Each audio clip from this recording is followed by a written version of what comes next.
Talk of the town এখন ঢাকাই সিনেমার জনপ্রিয় নায়ক শাকিব খান ও চিত্রনায়িকা বুবলি ইস্যু। বুবলির সাথে সব অধ্যায় পুরোপুরি শেষ এমন মন্তব্য করেছেন শাকিব। তারই পাল্টা জবাব দিতে ভুল করেননি বুবলিও। নিজ ফেসবুক পেজে লম্বা পোস্টে শাকিব খানকে এক হাত নিলেন এই অভিনেত্রী। বিস্তারিত মাহমুদা মুন্নির ডেস্ক রিপোর্টে। আর আপনারা জানেন এর আগে বুবলির সাথে আমার তেমন কোনো সম্পর্কই নেই। সাকিব খান বললেন বুবলির সাথে তার বর্তমানে কোনো সম্পর্কই নেই। এর পাল্টা জবাবে বুবলি তার ফেসবুকে এক বিশাল স্ট্যাটাস দিয়েছেন এবং বলেছেন এটা খুবই দুঃখজনক যে সাকিব খান এই ধরনের কথা বলছে। এগুলো খুব দুঃখজনক কথা। আসলে এগুলো কখনো না কখনো তো সে যে শুনবে। এই কথাগুলো তো আমি আগে কখনো বলিনি, এটা তো উনিই বলেছেন প্রথম।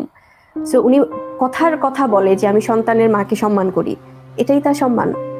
সন্তানের মাকে সম্মান করে এসব মিথ্যা কথা বলে যাচ্ছে, আর উনি সন্তানকে সম্মান করে মাকে সম্মান করছে। এটা কি? এটা আমার মনে হয় যে এটা জাস্ট কথার কথা। কি সম্মান দিলেন উনি? ওনাকে সম্মানটা দেওয়া তো অ্যাক্টিভিটিস দিয়ে বোঝাতে হবে।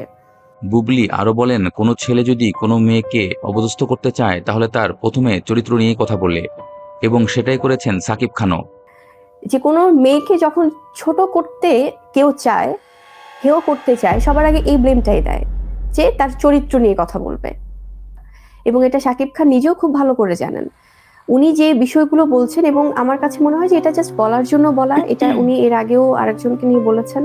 এবং এটা আমার মনে হয় যে এই ধরনের মিথ্যা, এই ধরনের একদম আমার মনে হয় যে অপদস্থ করার এই অপকৌশলগুলো আসলে বন্ধ হওয়া উচিত। কারণ এটা উনি যখন আমেরিকা থেকে 2022 সালে 21 সালের অগাস্টে যখন এসছেন, তারপর থেকে নিউজগুলো মানে করা হচ্ছে ইন্টেনশনালি। এগুলোর কোনো ভিত্তি নেই। ফোন করে করে বলেছে অনেক কিছু যে আপু এরকম এরকম হচ্ছে। বা আমি যখন আমেরিকাতে, আমি যখন